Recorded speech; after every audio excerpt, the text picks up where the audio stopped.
जैसा ही उसने उस तरफ देखा जिस तरफ से वो आर्ट आ रही थी, तो उसने देखा कि उसकी तरफ एक युवक बड़ा आ रहा था। वहां से आने वाला कोई और नहीं था, कॉम्बैट मास्टर पार्थ था। कॉम्बैट मास्टर पार्थ जिस क्षण वो पिछली बार प्रत्युषा से मिला था, उस क्षण ही से प्रत्युषा को पसंद करने लगा था और वह उससे बात करने का मौका ढूंढ रहा था, क्योंकि वहां पर बहुत सारे जने थे, इसीलिए वह वहां से ऐसे ही लौट आया।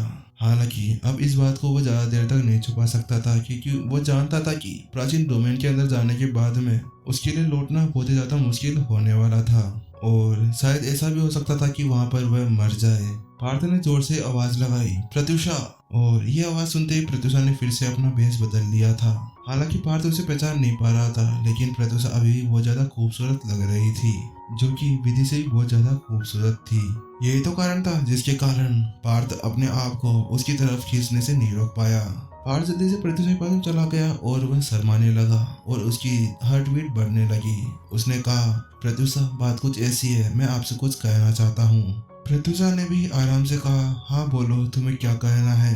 प्रत्युषा के मुंह से वह बोल सुनते ही वह पार्थ पूरी तरह से ही मदहोश हो गया। उसे कुछ होश नहीं रहा और वह उसकी आवाज के अंदर खोसा गया था। उसे समझ नहीं आ रहा था कि आखिरकार उसे क्या कहना चाहिए, क्योंकि वह जो सोच कर आया था, जो वह उससे बोलना चाहता था, वह सब कुछ तो वह जब प्रत्युषा के सामने आया था तभी भूल चुका था। लेकिन ये देखते हुए कि पार्थ कुछ भी नहीं कह रहा था, इसीलिए प्रत्युषा भी मुड़ी और वापस से अपने आवाज के अंदर जाने लगी। उसने अपना कदम अंदर रखा ही था कि अचानक से पार्थ बोल पड़ा, रुको रुको रुको, मुझे तुमसे कुछ कहना है, तुम ऐसे नहीं जा सकती। मैं बोलूंगा, बस मैं बोलूंगा, मैं थोड़ी सी हिम्मत साझा कर रहा हूँ, क्योंकि उसको बोलने के लिए थोड़ी सी हिम्मत चाहिए। और अब ये देखते हुए कि उसके पास में एक और मौका नहीं मिलने वाला, इसीलिए उसने सोचा थी अब उसको बोल देना चाहिए कि उसके दिल के अंदर प्रत्युषा के लिए क्या है। उसने झिझकते हुए कहा, प्रत्युषा बात कुछ ऐसी है, जब से मैंने तुम्हें देखा है तब से मैं तुम्हें पसंद करने लगा हूँ। प्रत्युषा, क्या तुम मेरे साथ में साधना के लंबे पथ पर नहीं चलोगी?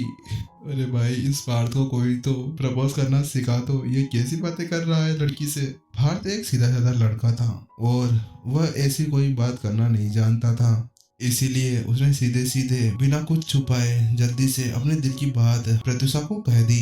भारत की बात सुनने के बाद में प्रत्युषा ने कोई भी जवाब नहीं दिया और उसने सीधे हेड दिलीप से कहा, हेड दिलीप, अब इन्हें अपने घर भेज दीजिए। क्योंकि प्रत्युषा समझ गई थी कि आखिरकार अब ये आगे क्या बोलने वाला है और उसे उसकी बातों के अंदर कोई भी इंटरेस्ट नहीं था, इसीलिए हेड दिलीप को कहने के बाद में वह सीधा अंदर चली गई।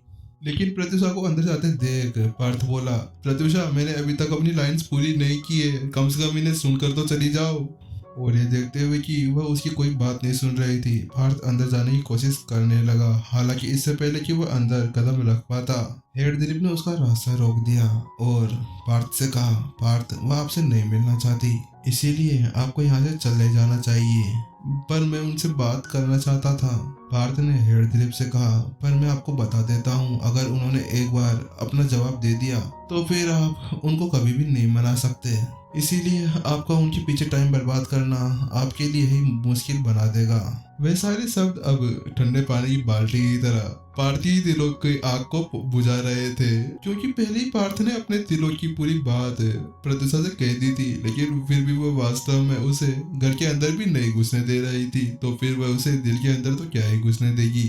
और यही सोचते हुए पार्थ ने सोचा कि और पार्थ यह सोचने लगा कि वास्तव में अब उसको और भी ज्यादा तंग करना उसके लिए ही खराब है, क्योंकि वही जानता था कि अब उसको मनाना उसके लिए भी असंभव था और केवल उसके लिए शर्मिंदगी की बात होगी। इसके बाद में पार्थ वहीं पर रुक गया और अपनी मुट्ठी पकड़ते हुए उसने हेड दिलीप से कहा, हेड दिलीप, मुझे माफ कर दीजिए, मैंने आप लोगों को यहाँ पे आके परेशान किया। और ये शब्द बोलने के बाद में वह वहां से चला गया। हालांकि वह ज्यादा दूर जा पाता उससे पहले ही अचानक से उसके नजरों के अंदर नितिन आ गया और उसके मन में ख्याल आने लगे, मुझे लगता है कि प्रत्युषा नितिन को पसंद करती है और वह उसकी ज्यादा करीब है, इसी वजह से शायद उसने मुझे मना किया था। और इसी के साथ में अब भारतीय दिल के अंदर गुस्सा फूट फूट के रोने लगा था। वह कह रहा था कि सामने वाले प्रेमी को पूरी तरह से मार डालो। पार्थ, अब तुझे सामने वाले से बदला लेना होगा, उसी की वजह से तेरा पत्ता कट हुआ है। और इसी के साथ में पार्थ गुस्से के अंदर पूरी तरह से अपना आपा खो चुका था और अब वह नितिन की तरफ बढ़ने लगा था। और इसी प्रकार से ये सीन यहाँ पर क्रिएट हुआ था, जहाँ पर नितिन और पार्थ मिले थे। लेकिन इससे अलग नितिन तो इस बात को जानता ही नहीं था कि आखिरकार वहाँ पर हुआ क्या क्या था और आखिरकार दूसरा पक्ष उससे भिड़ क्यों रहा था। और इसीलिए तो वो सामने वाले को अपनी खेती को दबाते हुए देख नितिन खुद को शर्मिंदा महसूस कर रहा था, क्योंकि ये देखते हुए कि सामने वाले के लिए तो ये एक छोटी सी बात थी और फिर उसके बाद में क्या ही उसका वह मैच रह जाएगा, क्योंकि अगर वह अपनी साधना को दबा लेगा तो नितिन को पता था कि सामने वाला भरता तो बनेगा ही। लेकिन नितिन भी इसमें कुछ नहीं कर सकता था, आखिरकार उसकी गलती थोड़ी ना थी, सामने वाला ही तो आया था उससे लड़ने के लिए, तो फिर वो उसे मना कैसे कर सकता था। वहीं दूसरी तरफ नितिन से अलग पार्थ के चेहरे के ऊपर गुस्सा भरा हुआ था, क्योंकि अभी अभी उसे प्रत्युषा द्वारा रिजेक्ट कर दिया गया था और उसी के साथ में उसे चिल्लाते हुए कहा, मैं तुम्हें यहीं पर ही जिंदा गाड़ दूंगा। और उसी के साथ में उसने अपनी मुट्ठी के अंदर अपार शक्ति भर ली और आसपास के एरिया के अंदर ब्लू लाइटनिंग चमकने लगी और उसकी मुट्ठी ब्लू कलर से शाइन करने लगी थी। उसकी मुट्ठी के आसपास में ब्लू कलर की फ्लेम जल रही थी और वह नितिन की तरफ बढ़ने लगा था, क्योंकि उसने पहले ही प्रीतम और वेदांत के मुंह से नितिन के बारे में सुन लिया था कि सामने वाले की क्षमताएं बहुत ज्यादा अधिक है और उसकी ताकत पहले से बहुत ज्यादा है। इसीलिए उसने बिल्कुल भी ढील ना देते हुए अपने सबसे पावरफुल अटैक का यूज करना शुरू कर दिया था। वह अपनी मुट्ठी को लिए हुए नितिन की तरफ बढ़े जा रहा था, लेकिन अचानक से उसकी आंखें खुले की खुली रह गई। आखिरकार ये बंदा करना क्या चाहता है, क्योंकि नितिन उसकी तरफ पीठ कर आराम से खड़ा था। वह अपने हाथों को आलस्य से ऊपर उठाए हुए था, ऐसा लग रहा था जैसे कि वह यहाँ पर अभी लड़ाई के बीच में स्ट्रेचिंग कर रहा हो और वहीं पर ही खड़े खड़े सोने की तैयारी कर रहा हो। आखिरकार इसकी हिम्मत कैसे हो गई, इतने ज्यादा शक्तिशाली अटैक के सामने भी ये डांस करने की कोशिश कर रहा है। इसे कभी तो कोई बता दो कि कम से कम किसी को तो सीरियसली ले लिया करे। और नितिन की इस तरह की हरकतों को देखने के बाद में पार्थ का गुस्सा और ज्यादा भड़क गया। उसने कहा, क्या तुम मुझे हल्के के अंदर ले रहे हो? इसी के साथ में पार्थ पूरी शक्ति को और बढ़ा देता है और नितिन की तरफ बढ़ने लगता है। हालांकि इससे पहले कि नितिन को वह पंच लग पाता, उपासी रहना बंद कर देता है। उसके बाद में वह अपनी हथेली को घुमाता है, ऐसा लग रहा था जैसे कि वह एक मक्खी को उड़ा रहा हो। उसी के साथ में पार्थ को एक मक्खी की तरह उड़ा दिया गया। थप्पड़ की अपार शक्ति के साथ में उसका चेहरा पूरी तरह से लाल हो गया था, ऐसा लग रहा था कि किसी ने टमाटर उसके गाल के ऊपर चिपका दिए हों। लेकिन पार्थ को कुछ समझ नहीं आया आखिरकार उसके साथ में हुआ क्या था, क्योंकि जब उसने देखा था कि नितिन की वह हथेली उसकी तरफ बढ़ रही थी तो उसको डोज करने की वो पूरी कोशिश कर रहा था, लेकिन फिर भी अपनी पूरी मेहनत करने के बाद में भी वह उस हथेली को डोज नहीं कर पाया और वह हथेली सीधे उसके चेहरे के ऊपर आगे लगी। इसी से हैरान परेशान पार्थ अपनी जगह पर खड़ा रह गया, क्योंकि उसके लिए बहुत ज्यादा शर्मदायक था। उसने ऐसा कभी नहीं सोचा था कि एक कॉम्बैट मास्टर के साथ में ऐसा व्यवहार किया जाएगा, उसे एक छाटा मारा जाएगा। हाँ, मान लिया जाएगा कि अगर उसे कोई तलवार से मारा जाए तो वो उसके लिए कोई शर्मिंदगी की बात नहीं थी, लेकिन एक थप्पड़ के साथ में उसे इस तरह से मारा जाना उसके लिए कोई भी अच्छी बात नहीं थी। और उसी का बदला लेने के लिए वह फिर से नितिन की तरफ बढ़ने लगा, लेकिन इस बार नितिन ने उसे बीच में ही रोक दिया। बस मेरे को नहीं लड़ना, क्योंकि नितिन को भी अच्छा नहीं लग रहा था, क्योंकि पहले ही सामने वाले ने अपनी साधना को दबा लिया था और वह उसको और ज्यादा नहीं मारना चाहता था, क्योंकि उसके साथ में उसकी कोई दुश्मनी थी ही नहीं, तो आखिरकार वह उसे क्यों मारे। लेकिन ये देखते हुए कि नितिन इस लड़ाई को बीच में रोकना चाहता है, तो पार्थ ने कहा, नहीं, मैं ऐसा नहीं करना चाहता, मैं इस पूरी लड़ाई को लड़ना चाहता हूँ, क्योंकि मैं कोई कायर नहीं हूँ जो एक ही थप्पड़ के साथ में हार मान लेगा। मैं अभी भी तुम्हें हराने की कोशिश करना चाहता हूँ। उसी के साथ में अब पार्थ आगे बढ़ने लगा था, लेकिन ये देखते हुए कि सामने वाला अभी तक भी मानने को तैयार नहीं था, नितिन ने जल्दी से एक हाथ को पार्थ की गर्दन के ऊपर रख दिया और फिर उसे तड़ातड़ चाटे पड़ने लगे। और अब पार्थ का मुंह पहले से भी ज्यादा सूज चुका था। के बाद में नितिन ने उसे जमीन के ऊपर गिरा दिया और लात चलाने लगा। ऐसा लग रहा था कि वह कोई फाइट नहीं, वह बच्चों के कोई खेल हो जिसके अंदर बच्चे लड़ा करते थे। चलो बस बहुत हुआ, अब मैं तुम्हें यहाँ पर और नहीं मार सकता, इसे यहीं पर ही खत्म करते हैं।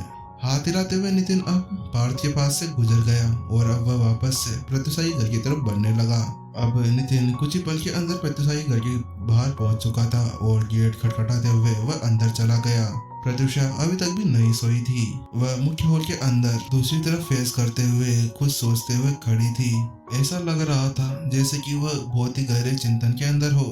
वहीं दूसरी ओर दिलीप अपने सर को नीचे करे हुए खड़ा था, जो उससे बहुत ज्यादा दूर नहीं था। नितिन उससे कुछ बोलने वाला था, लेकिन नितिन को अचानक से एक आवाज सुनाई देती है। वह कहती है, मुझे अभी किसी से भी बात नहीं करनी, मुझे अभी आराम करना है। प्रत्युषा ने अपना हाथ हिलाया, लेकिन यही दूसरी तरफ देखते हुए कि किस तरह से नितिन अभी अभी यहाँ पर आया था और उसे वापस से घर से बाहर निकालने के लिए कह दिया गया। नितिन का चेहरा पूरी तरह से लटक चुका था। उसके चेहरे के ऊपर मायूसी देखी जा सकती थी। उसके बाद में नितिन की आंखें दिलीप की तरफ देखने लगी।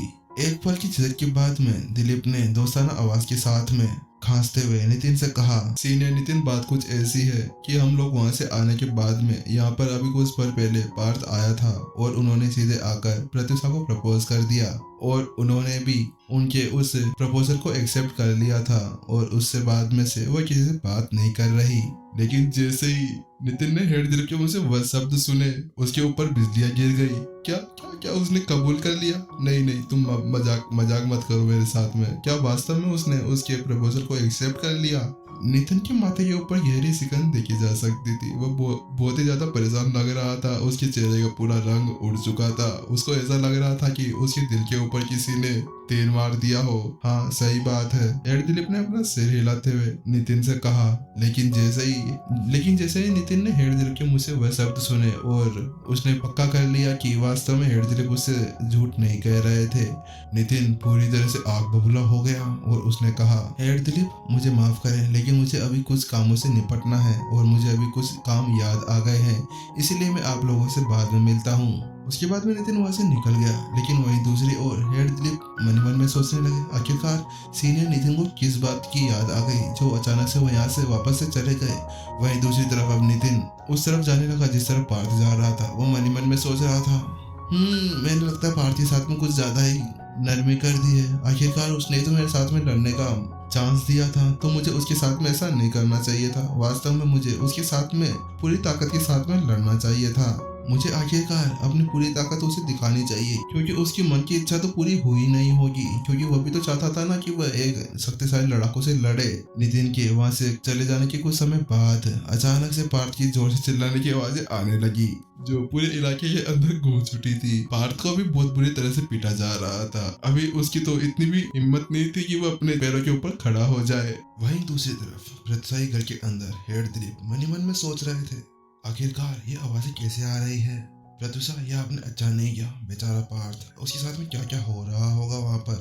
मेरी तो डर के मारे ही रूह कांप रही है। आपने किस राक्षस के हाथ में उस पार्थ की जान दे दी है। आखिरकार अब उसे कौन बचाएगा? प्रिंसिपल नितिन के हाथों में से। आपको पता है ना सीनियर नितिन कितने ज्यादा खतरनाक है, और मुझे जितना पता है वह आपको बहुत ज्यादा पसंद भी करते हैं और उसकी हालत और भी ज्यादा बुरी होने वाली है। प्रत्युषा, आप कुछ बोलते क्यों नहीं है? बस उसी तरफ मुंह करके खड़े हो। वहीं दूसरी तरफ प्रत्युषा बिल्कुल आंखों में चमक के साथ में और मुंह के ऊपर एक हंसी के साथ में दूसरी तरफ देखे जा रही थी। और यहीं पर ही आज का एपिसोड खत्म होते हुए तो गाइस पता चलता है, तो गाइस बेचारे पार्थ की क्या हालत हुई होगी, आप लोग कमेंट में बताइए। और आज नितिन को इस तरह से जलन करते हुए देख मजा ही आ गया। मतलब पहली बार नितिन की ऐसी हालत हुई होगी। आप लोगों ने कभी देखा है नितिन को इस तरह से करते हुए देख? तो गाइस इसका पता तो कल ही चलेगा। कल एपिसोड के लिए रेडी रहना। टाटा बाय बाय, मिलते हैं कल हम नेक्स्ट एपिसोड के लिए।